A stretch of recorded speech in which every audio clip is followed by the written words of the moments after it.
contributing something, and we're just honored to be a part of it. Modern Knowledge for us was really just a vehicle so that we could get this information out to more people. We could continue this conversation that's happening. And it really is a global conversation that we're having now, and it's just so awesome that we have the tools like the internet, where we can interact with people from literally all over the world. We can communicate this information, and that's why we're accelerating this awakening process. So I salute you guys, and I'm very, very grateful that you're all here to show up today. Thank you.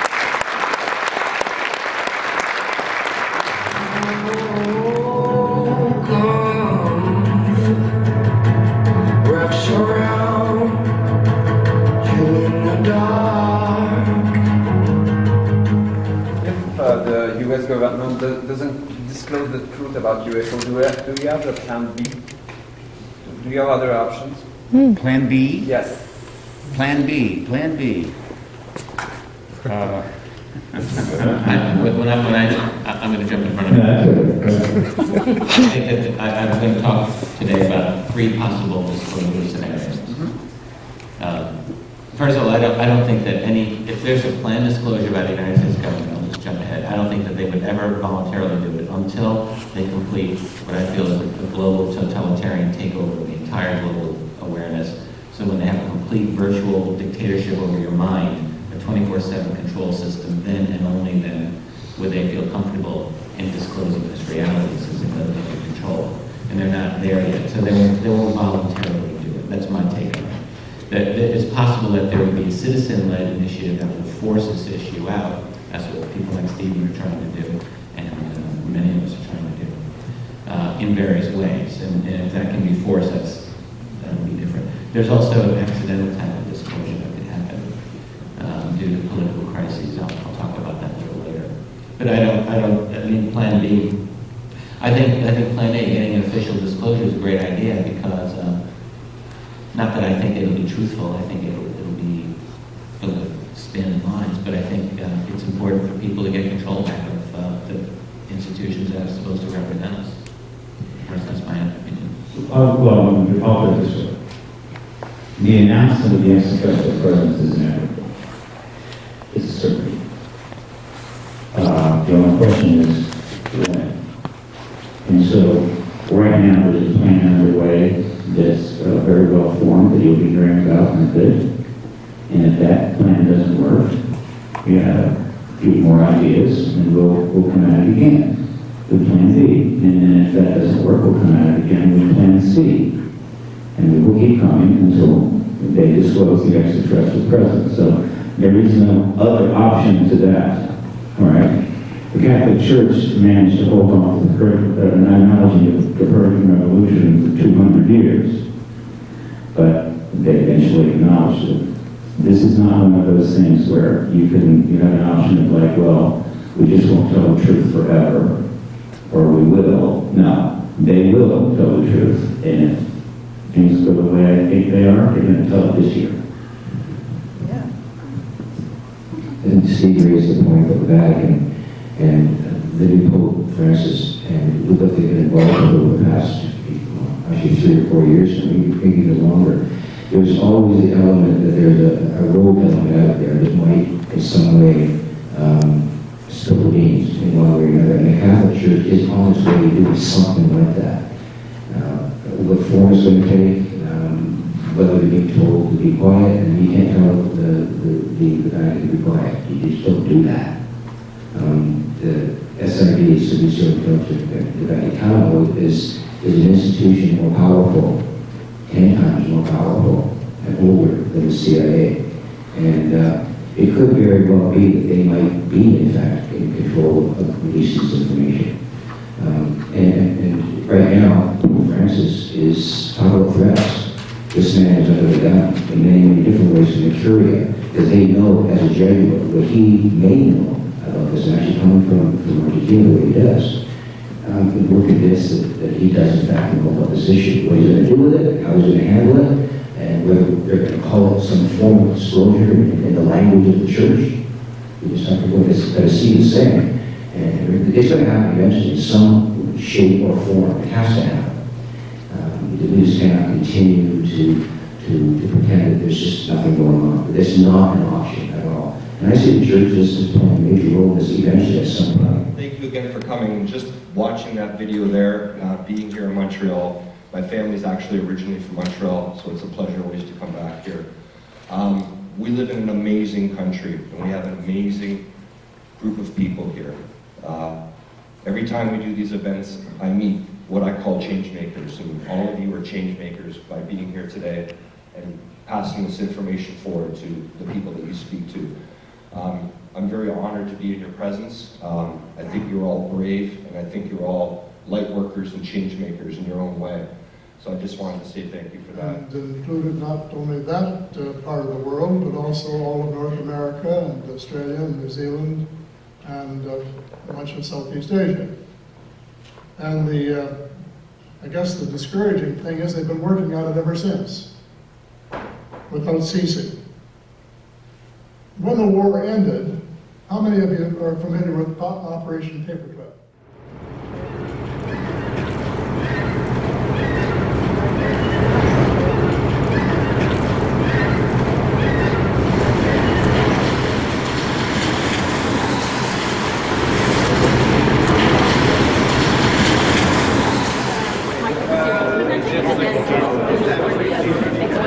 I'm gonna go in. Okay.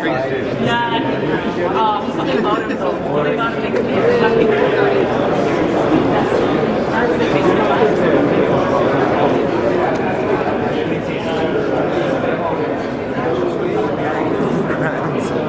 A fraud. A fraud.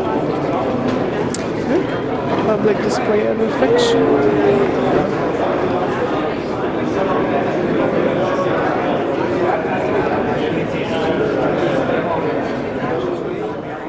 Nothing more can be said as far as I'm concerned. I make a few unequivocal statements during this presentation, and that doesn't bother me one little bit.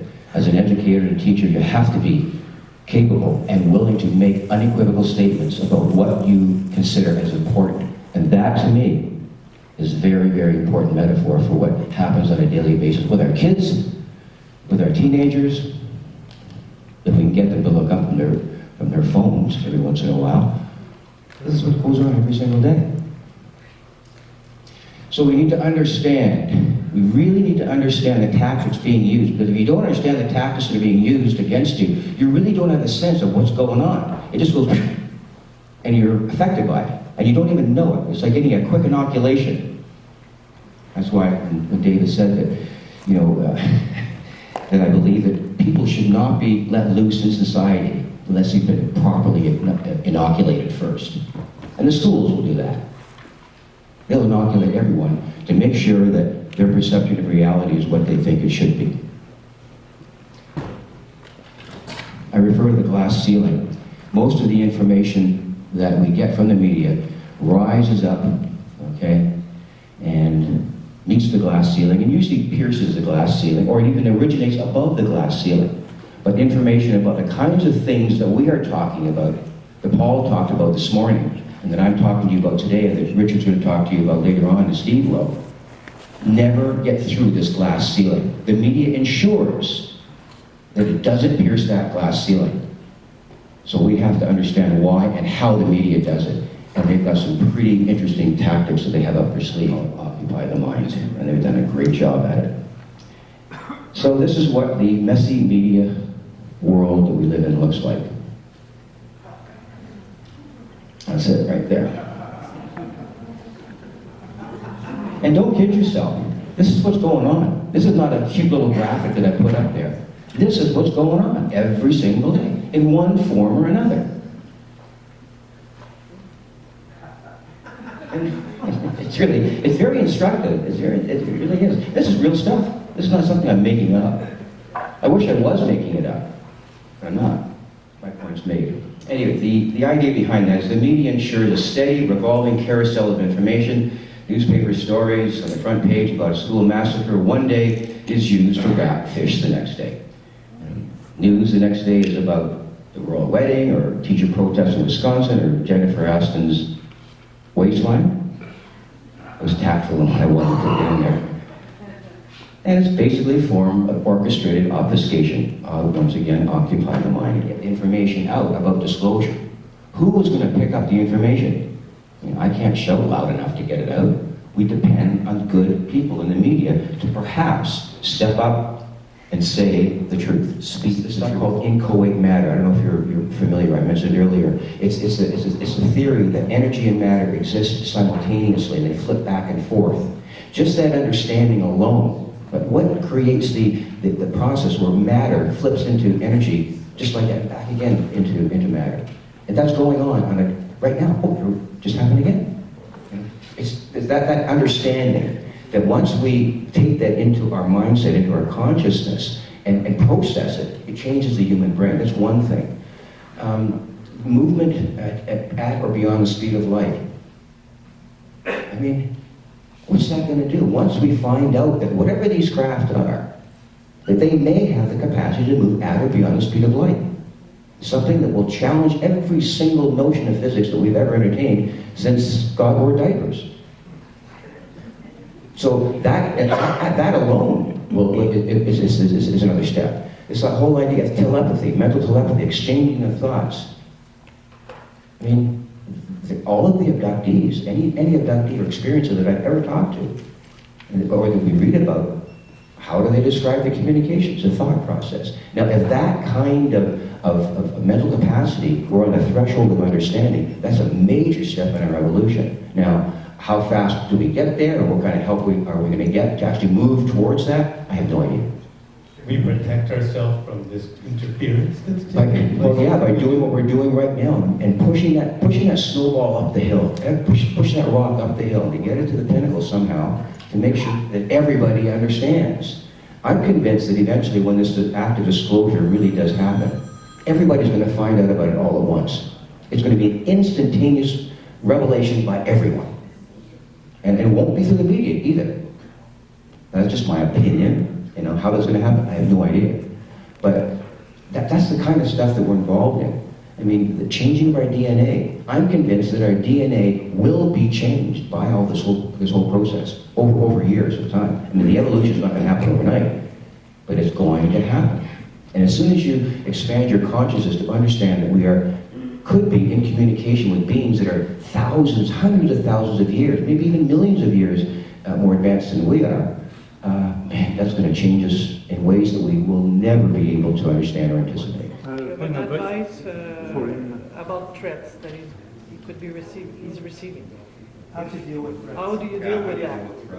How do you deal with that? The longest life and the shortest life end like that. That's my attitude. I can't personally be concerned with threats that may be against myself. And I'd have to say the same thing to him. I mean, if he has integrity, if he believes in what he's doing, he has to continue with it. Well, we all die one day. I think stress has a lot to do with your station in life. Do you have children? Do you have a spouse? What are your responsibilities? So that's a personal decision. Ultimately, you either step back. If you choose to go forward, however, you have to do the best thing you can do is get as public as you can. Go public. People who are doing hard research into hot button subjects, and do all of them in their private and their behind the scenes, like the investigators, are at risk. All right, most investigative reporters, for instance, they tend to be in the background. They don't want to be public, but they often have a paper behind them or a network, somebody to have to back them up. But if you're private and you want to go out and say the CIA and drugs or any number of other issues, you're at risk. And so if you're going to go that route, you need to let as many people know in the world what you're doing. This to kind of back what Steve was saying. Oh, sir. Okay. I have filed with my solicitor, okay, an affidavit, very clearly stating what I have been doing, probably now for 25 years. All the things that I have been doing is itemized, and what I want to do, what I want to achieve. And if anything does happen to me or any member of my family, that he has some very specific actions that he has to take in a fiduciary responsible way to make sure that certain people, certain individuals he's part of the Queen's Council as a litigator, that they find out about this information through his office and to make it public, as public as he possibly can. I'll start with you. I want to add something to this, please. I just, my last question. I know, but let me just finish. It's very important. Let me be clear. In the last 15 years, since 2000, the amount of threats, the amount of what we'll call really somewhat dangerous and threatening activity in government has fallen off to next to zero. It's not happening. All right. I'm talking about the ET issue. There are other issues. All right. The witnesses are not being bothered. I'm not being bothered. I know there's some crazy people that get on Facebook and crazy. But I'm talking about stuff that clearly is meaningful. It's not happening. So I don't want the impression to get out there that people are going to be killed on this issue. Not on this issue. The government has pretty much designed itself, in my view, that this is about to happen. And they're preparing not to hurt us, but rather to protect their own public relations issues. I've never been threatened. I've never felt that I've been threatened in my life. I've had two children I've raised. I've never been worried for them, for any work I've done. No men in black. I feel that I have been monitored at various times. I'm pretty confident about saying that, but I don't ever feel that I was in danger of being threatened. You know the story. As Victor talked about earlier when he was describing Project Operation Mockingbird, that the CIA had its own cadre of journalists in key mainstream American media, which they did and which they do, and which the Pentagon does to this day. The Pentagon spends billions of dollars managing American media to this day. You control the media, that's fine. Control editorial policy, you control spin. But it happens in academia as well, it's the same thing. And it's not that you control every single professor in the university system, that's simplistic, or even necessary. All you can do is control the big dogs. You have your people at Harvard, you have your people at Stanford, you have your people at Princeton and so forth. So if some community college professor wants to get involved in UFOs, they'll just, just get smacked down by the big guys. And that's how it works. You control it. And the world of science, same thing. Science is controlled by funding. If as we have all known for years, UFO subject is classified, and that means research on it is going to be classified. So you're not going to have public spending on the UFO phenomenon. And so it gets choked off in the world of science. It's a career killer anyway. So it's not that hard. So the UFO phenomenon was not the only reason that it was necessary to control these institutions, but it's an important reason. Can't let the secret out. As a result, you also create black budgets. Black budgets simply, well, it's a couple of things. Classified tax dollars that no one knows where it is. You can't see it, and I myself. So with the black budget, it's not simply classified tax dollars, but it is all other kinds of ways of bringing that money in. Look, if you want to overthrow governments, if you want to raise secret armies, if you want to have a completely clandestine presence around the world so you can do all kinds of illegal things that you're not supposed to do, it's very helpful to have unvouched money that you don't have to explain to anyone, including to Congress or anyone else, so you get it through drugs and through banking. And that's just how it is. So what that means is you have a system of runaway secrecy, and it's the secrecy that goes private. In other words, we can kind of see this. Does anyone really at this point believe that the American president or that Stephen Harper or any other national leader is actually really running the show, that they're not beholden to powerful financial and industrial interests behind them? No one believes that. So what we have is a privatized power system behind the public system. And what's happened within the U.S. black budget system is that it is largely privatized, it's becoming largely privatized. So you've got, yes, within the Defense Department, you've got these large agencies that do use federal tax dollars, and my tax dollars go into them so that we can kill people on the other side of the world and destroy entire regions of the world. But also, a lot of it's privatized, so that it's a kind of a nebulous world, and no one really truly understands this. There have been a few studies, publicly done studies on black budget America, and the fact is no one's really figured out where they're getting their money from and who's really running it. It's quasi-public, it's quasi-private, but a lot of it's private. And when the secret goes private, and if the UFO secret, if the ET secret is private, if the UFO technology secret is privatized, in other words, if I'm the U.S. Army, but my people over at Lockheed are working with me to study this technology, they actually become in possession of the secret. It's not classified, it's proprietary. So it's impervious from citizen review, It becomes patented and privatized. This I'm quite sure is the case. Those people who have this secret, I think, are paralyzed with fear. I call it disclosure paralysis. I had a conversation with one gentleman who I think is very well put. In fact, this scientist said to me that, to his knowledge, every 5 years or so, this topic comes up at high levels, and that is, what should we tell the public about this? This is what he said to me.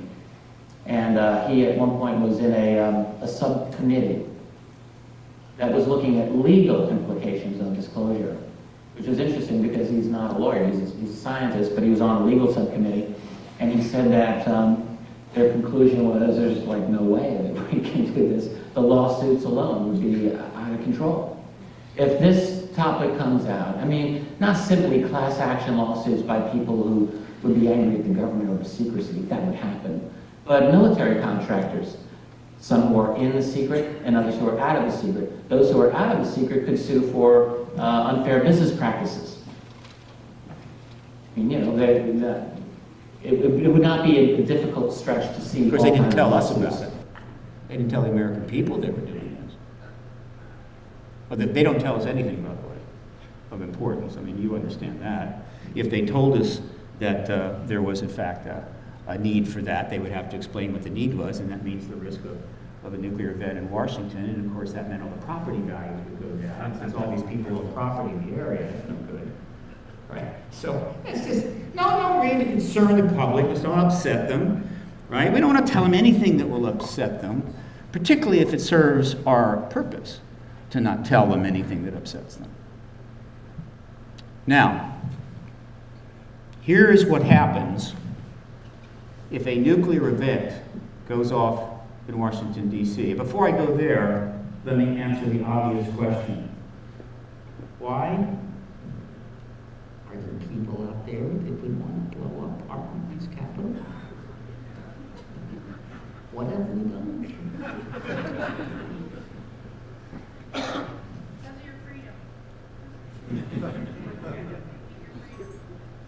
Since 1964, we've killed about 5, 6, 7 million of them. Vietnam War, 2.5 million. Some consider the biggest mistake in American history. I certainly agreed at the time. After that, we did a little more here, a little more there, invasion here, invasion there. But then we got serious again. And we turned to the Middle East in a big way. And we went into Iraq in 2003. And more, the top analysts are now saying that the Iraq War of 2003 was a far bigger mistake than Vietnam. And as you see it unfold, begin to realize that that's the case. We have set fire to the Middle East. We have killed hundreds of thousands of people, and women and children and babies. And we have created the largest mass of dedicated suicide warriors in all of human history. You know, there's a phrase about World War II. How am I doing on time? 3:08. What's my limit? 3:30. 15. No, I got the extra 15 minutes, right? Yeah, you're good. You're good too. Don't worry, we can go long. We're going to go long. See what I said about letting you know Richard's not, because he can get very upset. It's very upsetting. There's a phrase about World War II. My father served in the Pacific. He was at Guadalcanal. And we had a lot of men out there, and they dealt with a whole lot. They invaded islands. They had major battles in Leyte Gulf and in Midway and so forth. But to a man, you know what they said? The scariest thing they ever had to deal with was the kamikaze pilots.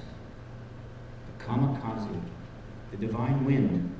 When they started crashing their planes into our ships, they sunk about 200 of them. How do you do about that? Right? They just were killing themselves for their country. And it stopped. Eventually it stopped. But there's a lesson from that event that the United States amongst the so many other lessons that it hasn't learned that needs to be noted. The reason the kamikaze attack stopped is not because they ran out of pilots. They ran out of planes. The United States has created an even bigger suicidal army. It doesn't need planes. And we cannot do a damn thing about it, except create more of them. And they're coming here. And by here, I mean America. When they get to you is another matter. But right now, you're in good shape. But you do have a concern that you need to consider. Because since the Afghanistan War of 2001, and with the Iraq War, and with the Libya War, and with the Syria War, your nation has been putting more and more troops into our affairs and sending them over there, including your planes, and you are killing Middle Eastern men, women, and children. But because you are in our shadow, as far as they're concerned, when that drone missile hits, and the mother and father and grandfather die, it was an American kill. They're not parsing it out and going, did you see if that was a Canadian plane or was that a U.S. plane? What the hell? It's a U.S. plane, and we hate it. And we like it. You know, probably. They're going to start figuring this out pretty soon. Is this the direction we want to go? You want to follow us down that road? Okay, I'm glad to hear that because things are going to get even tougher. To make my point, if that happens, the moment that bomb goes off, tens of millions of Americans are going to be flooding into the countryside, leaving every major city in our country by the millions. We will put armed, National Guard people and start closing off the highways and the access, in which case there's going to be battles at the access exit points from these cities between the most heavily armed civilians in the world and our fine National Guard.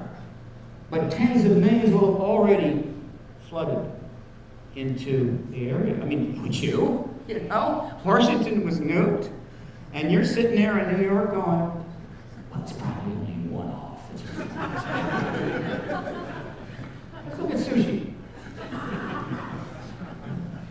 Which is why they built the FEMA camps. It's why they built all those camps, not so they could put guys like me into a camp.